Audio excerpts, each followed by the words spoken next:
म्हणतोय देवल गिरावत आहे, देवळं पाडली आहेत, फिरावते निशाणा आली, आलिक्या नावानं निशाणं फिरत आहेत. ऐसे डुबे राव राणे सभी गये लपकी, राव राणे सगळे पळून गेलेत, लपून बसलेले आहेत. गौरा गणपती आप, तो म्हणतो अरे गौरी आणि गणपती तुम्ही विघ्नहर्त्या देवताना, तुमची वेळ येता तुम्ही कुठं लपून बसलाय असं म्हणतोय. गौरा गणपती आप औरन को देत ताप, आपुनीही बार आप मारी गये दबकी. पीरा पैगंबरा दिगंबरा दिखाई देत, सिद्ध की सिद्धाई गई रही बात रब की. काशी हो की कला गई, काशीला अवकाळा आली. मथुरा मसीद बाई, मथुरेची मशीद झाली. गर शिवाजी न होत सुन्नत होत सबकी. हे उत्तर प्रदेशमधल्या त्यावेळेच्या लोकांना कळलेलं होतं. त्यावेळेचे उत्तरेतनं लोक इथं येऊन इथल्या राजांच्याबद्दल कवनं रचत होते. आता काय करतायत उत्तरेतनं इथं येऊन लोक बघा सगळे काय. आम्हालाच कवनं रचावी लागत आहेत त्यांच्यावर, सगळ्या त्यांच्या कर्तृत्वावर. पण भूषण हा एक जिंदादिल कवी आहे हो, त्यावेळेचा मोठा कवी आहे तो, त्याला महाकवी म्हटले. हिंदीचा जो काळ आहे त्याला रीतिकाल आहे त्यावेळेचा. रीतिकाल म्हणजे शृंगारिक ज्या वेळेला कविता होत असत, सगळे कवी शृंगाराकडे वळलेले होते. देवदेवतांच्यापासून शृंगाराची वर्णनं लोकांनी केलेली आहेत. अशा वेळेला एक कवी वीररसावर कविता करतो, हाच एक मोठा पायंडा या भूषणाने तिथं उत्तर प्रदेशमध्ये पाडला. आणि तो आपल्याकडे आला, तो हे सांगतोय सगळं की शिवाजी महाराज आहेत म्हणून आणि होते, नाहीतर एव्हाना सगळ्यांची सुनता झाली असते. हे आत्ताचं मी सांगत नाही आहे, त्यांनीच लिहून ठेवले, ते मी सांगतोय तुम्हाला. नाही तर लोक म्हणा की तुम्हीच सांगताय काहीतरी केलं, मला कुठलं काय जमणार आहे असलं काव्य बिव्य रचायला, मला नाही जमणार ते. त्या भूषणाने हे सगळं लिहून ठेवलेलं तिथं का, त्याचं तुम्ही अख्खं भूषणाचं काव्य वाचा. ते केवळ छत्रपती शिवाजी महाराज, छत्रपती शिवाजी महाराजांचं हिंदुत्व, शिवाजी महाराजांनी हिंदुत्व कसं टिकवलं, शिवाजीराजांनी जानव्याचं रक्षण कसं केलं, याच्यावरच अवलंबून आहे. वेदांचं रक्षण शिवाजी महाराजांनीच केलं असं सांगणारा पहिला माणूस भूषण आहे त्यावेळेस. आश्चर्य वाटेल, पण वेदांचं रक्षण केलं शिवाजीराजांनी. वेद राखे विनीत, पुराण प्रसिद्ध राख्यो, प्रसिद्ध पुराणांचं रक्षण केलं. राम नाम राख्यो अति रसना सुधर्मे, रामनामाचं जिव्हेवर रक्षण केलं, मुखात रामनामाचं रक्षण केलं असं तो म्हणतोय. वेद राखे विनीत, पुराण पर सिद्ध राख्यो, राम नाम राख्यो अति रसना सुधर्मे. हिंदुन की चोटी रोटी राखी है सिपाहन की, कंधे में जनेऊ राख्यो माला राखी गरमे. मीडी राखी मुगल, मुगल घाबरले सगळे असं म्हणतोय तो. मीडी राखी मुगल, मरोडी राखे बादशाह, बादशाही घाबरून बसला. बैरी पिसी राखे वरदान राख्यो कर्मे. शेवटची ओळ नितांत सुंदर आहे, त्याच्यातच सार आहे. शिवचरित्राचं सार तुम्ही म्हटलं तरी चालेल. राजन की हद राखी, तू तुझ्या राज्याच्या सरहद्दींचं रक्षण केलंस. राजन की हद राखी, कशाच्या जोरावर? तलवारीच्या बळावर, शस्त्राच्या बळावर. राजन की हद राखी तेग बल शिवराय, देव राखे देवल स्वधर्म राख्यो घर में. देवांचं रक्षण केलं, देवळांचं रक्षण केलं, आणि स्वधर्माचं रक्षण हे राजा तू तुझ्या तलवारीच्या बळावर केलंस, हे सांगणारा भूषण पाहिला तिथं. काय सांगायचं आता त्याच्याबद्दल, आणि काय शिवाजी महाराजांच्याबद्दल किती गोष्टी सांगायच्या. उत्तरेतल्या लोकांना आकलन झालं, ते आमच्या लोकांना इथं होत नाही अशी परिस्थिती आहे तिथं. अरे सांगा ना, मी जिथं जिथं गेलो, शिवाजी महाराजांची ओळख भारतातल्या इतर प्रदेशातनं काही ठिकाणी जरी लुटारू म्हणून होत असली तरी शिवाजीराजांनी हिंदूंचं रक्षण केलं हे मात्र लोकांना माहिती आहे, पार आसामपर्यंत.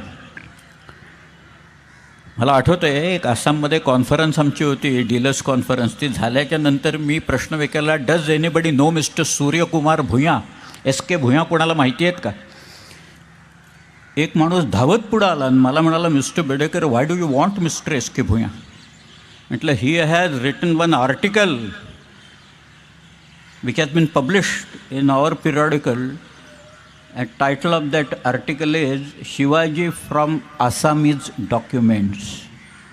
आसामी कागदपत्रातनं शिवाजी महाराज असं ते बसतं.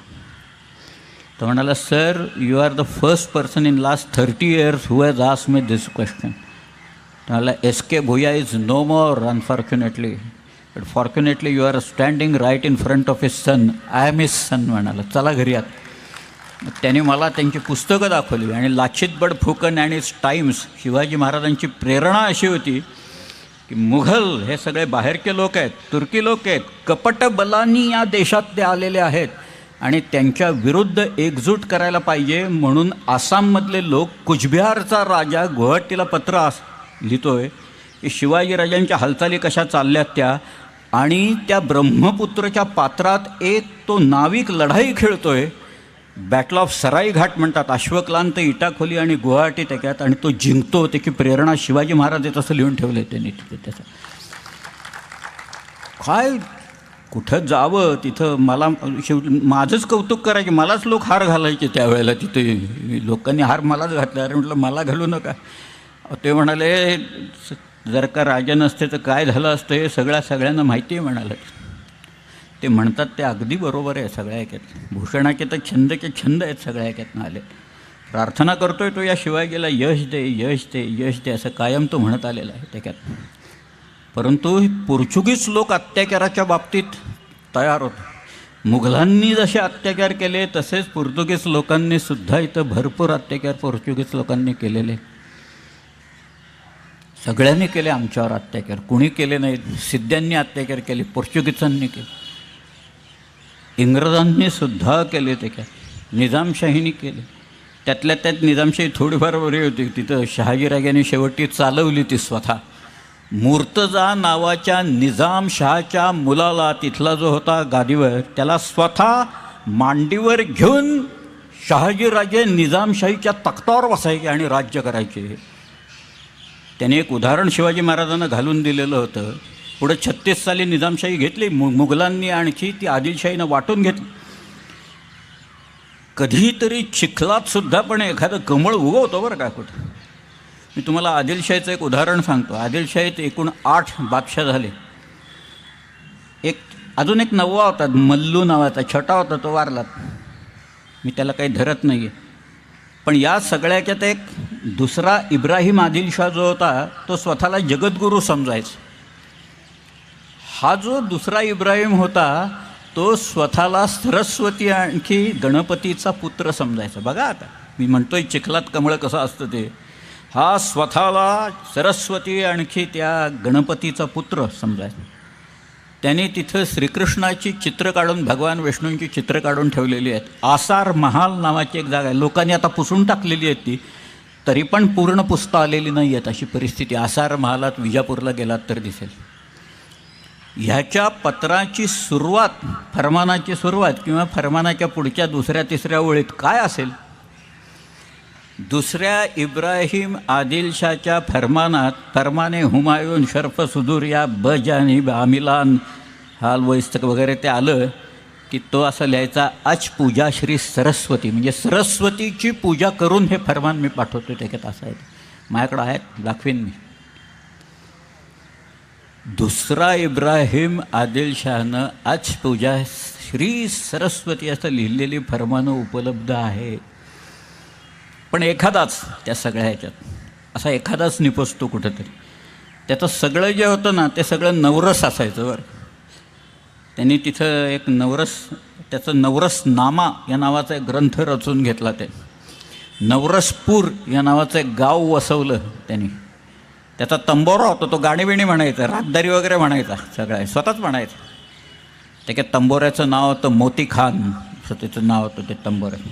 आणि त्याला लोकांनी येऊन सांगितलं, अहो तुम्ही हे जे करताय सरस्वती गणपती वगैरे म्हणताय, आपल्यात हे सांगितलेलं नाही आहे, हे निषिद्ध आहे, तुम्ही जे करताय ते निषिद्ध आहे सगळं.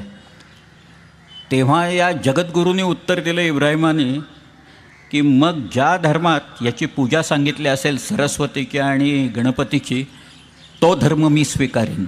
असं म्हटल्यावर सगळे गप्प बसले सगळे, कारण हा बादशाचं हो तिथं बसलेलं. पण अशी उदाहरणं असतात सगळ्या ह्याच्यात. आदिलशाहीच्या इथं दुसरा मुहम्मद जो होता अत्यंत क्रूर आणि खुनशी बादशाह. औरंगजेबाचं मी चरित्र सांगायला सुरुवात केली तर मला असं वाटतं आजच्यासारखंच एक सप्ताह आपल्याला औरंगजेबावरच करावं लागेल. औरंगजेबाचं क्रौर्य औरंगजेबाच्या मनातला शृंगार आणि त्याच्या मनातल्या कामुक भावना लोकांनी सांगितलेल्या नाही आहेत त्याच्यावर. औरंगजेबाची वीरश्री सांगितली त्यांनी. 89 वर्ष जगला औरंगजेब. औरंगजेबाची कारकीर्द फार मोठी आहे. 50 वर्षापेक्षा जास्ती तिची नुसती कारकीर्दच आहे. 24 ऑक्टोबर 1618 या दिवशी औरंगजेबाचा जन्म झाला आहे आणि 20 फेब्रुवारी 1707 या दिवशी नगरच्या जवळ भिंगरला औरंगजेब वारला. शेवटपर्यंत ठीक होतं. मुंडक्यांचे मिनार असणारा औरंगजेब हा इथं आम्ही जागा दिली त्याला शेवटी.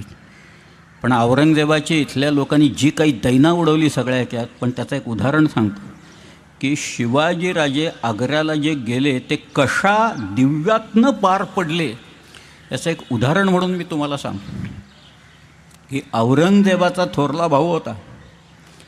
तो राज्यावर येणार अशी व्यवस्था शहाजहाननी करून ठेवलेली होती. त्याचं नाव होतं दारा शुको.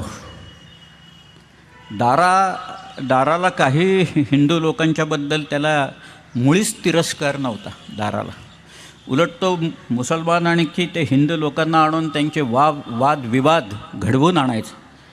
त्यानं स्वतः एक ग्रंथ रचला. त्याचं नाव आहे मजमू अल बेहरीन. बेहर म्हणजे समुद्र आणि समुद्र संगम म्हणजे 2 संस्कृतींचा संगम असं त्यांनी लिहिलेलं आहे. त्यांनी उपनिषदांचं फारसीमध्ये भाषांतर करून घेतलं आणि त्याला नाव दिलं अल्लोपनिषद असं त्यांनी नाव दिलेलं आहे. एक शेख सरमद या नावाचा त्याचा एक गुरु होता. या सरमदच्या बरोबर तो नेहमी वाटाघाटी करायचा. या सरमदचं सुद्धा मुंडकं औरंगजेबानेच उडवलं. गुरु तेग बहादुरांचं जसं मस्तक औरंगजेबाने उडवलं तसंच या सरमदाचं मस्तक त्याने उडवलं. पण सामूगडला लढाई झाली की गादीवर आता कोण येणार, कोण बसणार. त्यामुळे दारा शिकोव आणि औरंगजेब यांची लढाई ही सामूगडला झाली. मुराद बक्ष म्हणून त्याचा भाऊ होता. औरंगजेबाने त्याला सांगितलं की आपण ही लढाई मारली की मीच तुला बादशाह करणार, बादशाह तूच आहेस हे सगळ्या असं म्हणून ही लढाई त्यांनी मारली. दारा पळून गेला. पण दारा स्वतःच्याच लोकांच्या इथं सापडला. मलिक जीवन नावाचा माणूस होता. तुम्ही कधी भक्कर आणि सक्कर नावाचे किल्ले वगैरे ऐकलेत पाकिस्तानमधले. आत्ता पाकिस्तानमध्ये आहेत ते, त्यावेळेला आपल्याचकडे होते सगळे. पण तिथं जीवन मलिकनं त्याला पकडला आणि दारा शुकोला औरंगजेबाच्याकडे आणून सोडला त्यांनी दिल्लीत. दिल्लीत एक खिजरबाग नावाची बाग आहे. खिजरबाग म्हणजे अलाउद्दीन खलजीचा जो मुलगा होता खिजर खान याच्या नावाने त्यांनी बांधली होती म्हणून त्याचं नाव तिथं दिलेलं आहे. तिथं याला ठेवलेला होता दाराला. आणि दाराचा मुलगा होता तिथं त्याच्याबरोबर. त्या मुलाचं नाव आहे सुलेमान शिकोफ. आणि औरंगजेब वाट बघत बसला होता मुहूर्ताची. असा एक कोणता भाग्याचा दिवस पंडितांच्याकडनं आपण त्यांचे जे असतील कोण त्यांच्याकडनं हुडकून काढू की भावाला मारायचा त्या दिवशी म्हणून. एक जास्तीत जास्त फायदा मला होईल म्हणून औरंगजेबाने तो दिवस हुडकून काढला. आणि त्याचा एक गुलाम होता. त्याचं नाव नजर बेग चिल्हा. त्या नजर बेगाला सांगितलं की तू जा आणि जे काम मी तुला सांगितलं ते काम करून येतो. नजरबेग चिल्हा बरोबर 6 माणसं घेऊन निघाला. खिजरबागेत आला. त्याला पाहिल्यावर दारा शुकोने ओळखलं की आपला मृत्यू जवळ आलेला आहे. त्याचा जो मुलगा आहे तो म्हणाला अब्बूला मारायच्या आधी मला मारा. पण त्या मुलाला बाजूला काढला. नजरबेग चिल्हाने त्या दाराला पाडला. म्हणजे मुघल सल्तनतीत तख्ते ताऊस म्हणजे मोर, मयुरासन होतं ते, त्याच्यावर बसणारा आणि पुढचा बादशाह याला नजरबेग चिल्हाने जमिनीवर पाडून एका कट्यारीनं त्याचं मस्तक चराचरा चिरलं. आणि ते मस्तक घेऊन हा नजरबेग चिल्हा हा औरंगजेबाकडे आला. संध्याकाळची वेळ होती. औरंगजेब बागेत बसलेला होता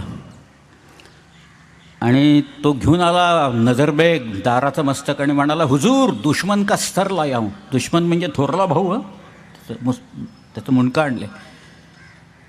औरंगजेब म्हणाला जरा प्रकाश कमी, चिरागदानं घेऊन या, क्षमादानं घेऊन या. क्षमादानं लोक घेऊन आले. ते दोन्ही बाजूला उभे राहिले. औरंगजेबाने त्या मस्तकाकडे पाहिलं. इथनं रक्त आलं होतं नाकातनं, ओठातनं, डोळ्यातनं. ते पुसून घ्या म्हणाला सगळं. ते सगळं त्यांनी पुसून घेतलं. मग औरंगजेबाने परत पाहिलं आपल्या भावाच्या मस्तकाकडं मग ते शामूगडच्या लढाईत त्या दाराचा किमांश पडलेला होता, तो औरंगजेबाकडे कोणीतरी आणून ठेवलेला होता. तो औरंगजेबाच्या खापगाह म्हणजे शयनगृहात होता. तो त्यांनी आणायला सांगितला आणि मग तो किमांश आणल्यावर औरंगजेब उठला स्वतः. त्यांनी तो किमांश हातात घेतला आणि दाराच्या त्या मस्तकावर घातला असा, आणि चारी बाजूनी त्यांनी पाहिलं आणि खात्री करून घेतली की दाराचंच मस्तक आहे ना, दारा म्हणून भलत्याचंच आणून दाखवतच नाही ना का मला. आणि मग त्यांनी नजरबेग चिलाकडनं कट्यार घेतली आणि त्या मस्तकाला असं तीनदा टोचलं घेऊन जा म्हणाला माझ्यासमोर. हे थोरल्या भावाच्या बाबतीत करणारा औरंगजेब म्हणजे शिवाजी महाराजांच्यावर आग्र्यात काय संकट ओढवलेलं असेल याची केवळ कल्पना करा तुम्ही त्याची. आणि शिवाजीराजे हा सगळा प्रवास करत एकही माणूस त्यांचा दगावला नाही महाराजांचा. या सगळ्या प्रवासात सर्व लोक जिवंतपणे परत आले. काय त्यांच्याबरोबर जेवढे गेले होते, 8 हत्ती होते, तेही आले परत. कवींद्राबरोबर दिले होते, तो 2-4 वेळा पकडला गेला, दवशाला बिवशाला सगळीकडे पकडला गेला, पण हे सगळे परत आले. अशा औरंगजेबाच्या तावडीतनं परत आले सगळे.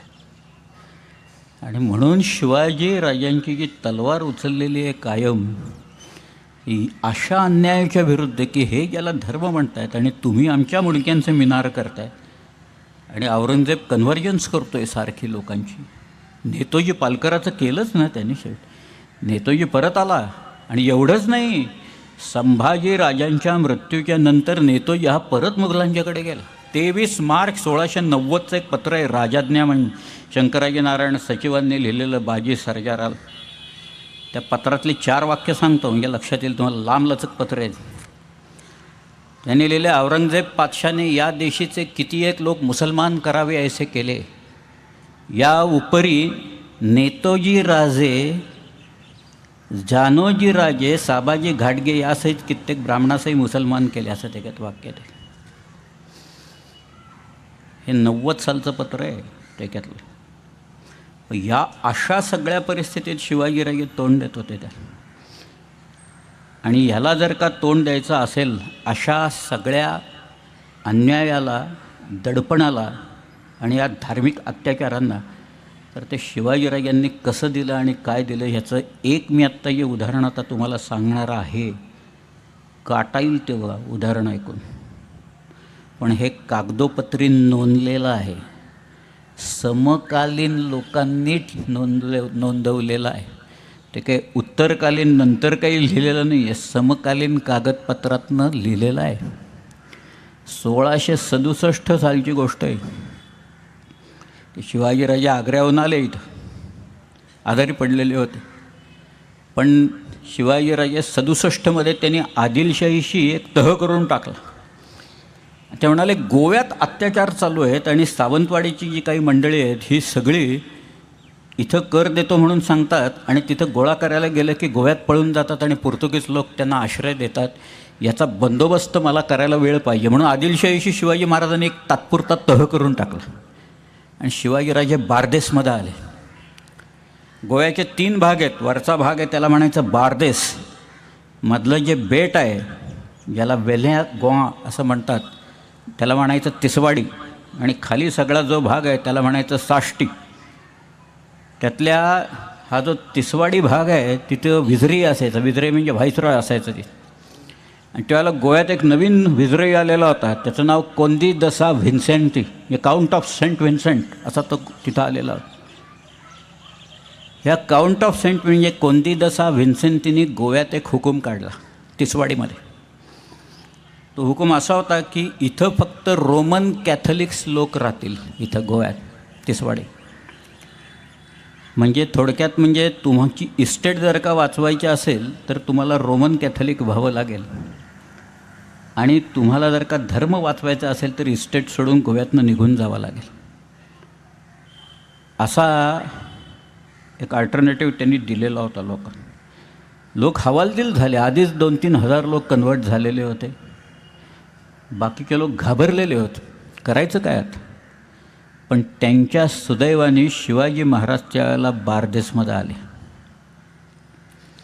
कोणीतरी या लोकांना सांगितलं, अरे जा शिवाजी महाराज आले, तुमचं गाऱ्हाणं काय असेल ते त्यांना जाऊन सांगा. तो हे लोक शिवाजी महाराजांच्याकडे आले आणि त्यांनी सांगितलं गोव्यात अत्याचार चालू आहेत, आता एक नवीन हुकूम काढला आहे की इस्टेटी टाकून निघून जा, वाचवायचे असतील तर त्यांचा धर्म स्वीकारा. शिवाजीराजे म्हणाले असं?